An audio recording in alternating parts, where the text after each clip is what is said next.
Now, here's what you can find on kfoxtv.com.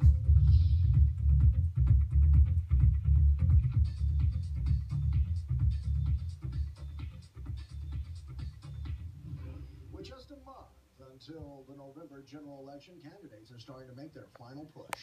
The key to success at the ballot box could be tapping into and winning the Hispanic vote. Reporter Adam Rakusin from KI, our sister station in Austin, takes a look at this growing demographic and what role it plays in this year's election. With the countdown on, candidates are shoring up votes. But one population of voters is drawing a lot of attention and could swing the outcome: the Latino vote. Latinos really want to see politicians, elected officials, public policy that actually resonate and impact our quality of life. With a young population and growing numbers, the demographic could set the tone not only next month, but for years to come. According to a 2014 report by Latino Decisions, nearly 20% of all Latinos who live in the United States make their home in Texas. And the impact on this upcoming election is already evident. La demócrata Wendy Davis. Just take a look at the separate political ads from Wendy Davis. Yo amo a Greg Abbott como yerno. And Greg Abbott, speaking to voters across Texas.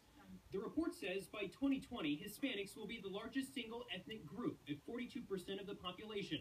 By 2040, the majority of Texans will be of Hispanic origin. It's going to be very much in play for 2020 because of the increase in numbers, and the critical factor is always going to be, will they vote? Terry Givens is an associate professor in the government department at the University of Texas at Austin. If you could really mobilize the Latino community and get them out to vote, they could really play a major role in shifting the balance in a variety of ways. Keeping Texas red or turning it blue. I think there's room for improvement by both political parties, and nobody should take this sleeping giant for granted. In Austin, I'm Adam Rakusin reporting.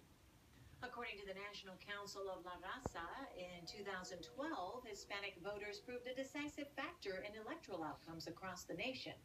Also, the number of Latino voters increased by nearly 50% from 2004 to 2012, while turnout of non-Hispanic white voters declined. Texas Congressman Mike McCall hopes to beef up security along the Mexican border. After thousands of undocumented children crossed into the U.S. through South Texas, Congressman McCall is now taking matters into his own hands. He wants to increase the U.S. Navy's presence and add mounted surveillance equipment to vehicles and aircraft. It's time. When we saw what happened last summer, I mean, it is time to get this thing done.